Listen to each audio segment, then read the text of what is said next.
AITA for telling my bio sister I'm sorry she wasn't adopted, but that doesn't have anything to do with me and I owe her nothing. I, 25M, was placed in the foster system by my bio parents when I was 2 years old. I was adopted some time later by my real parents.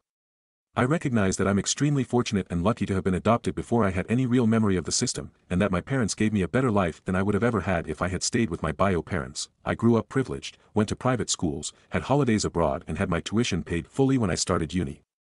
I was loved, and never lacked anything. I currently have a well-paying job as chemical engineer. A beautiful wife, a house paid off fully by my in-laws, and 2 children. I'm very grateful for everything I have and recognize that I would be leading a very different life had I not been adopted. Last year I was contacted by Opal, 27F, who claimed I was her brother and wanted to meet up. After careful consideration I agreed. After doing a DNA test together and digging a bit into family history, Opal and I discovered that we were placed into foster care around the same time.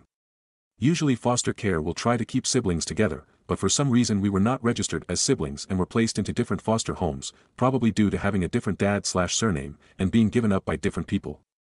Opal got very upset by this discovery, even more so after she found out that while she was never adopted, I had lived a good life with loving parents. After the discovery, Opal started calling and asking to hang out with my parents and I, or asking me to do certain favors for her. It got uncomfortable really quickly since, to be frank, I don't know her that well, in all aspects except genetically she is a total stranger to me.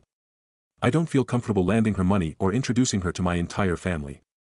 She even made a couple of comments that made me uneasy when she asked me if I thought my parents would have adopted her also had they known she existed when I was adopted, and if I think they would accept her into the family now. Last night she called me again, this time to complain how she saw that the women in my family had a get-together over the weekend and how she felt excluded since she didn't get an invite.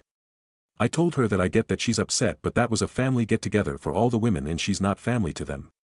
So she's not entitled to an invitation. Opal began screaming at me how it was unfair and how since I'm considered family she should be considered too by extension, and that I owe it to her to make sure my family invites her next time since it's the least I could do for her as someone who got adopted. I told her I'm sorry she feels excluded and that she wasn't adopted, but neither my family nor I owe her anything before hanging up the phone. Since then I've been receiving non-stop texts calling me an asshole and an evil jerk. I'm starting to second-guess myself and need an outside perspective on the situation.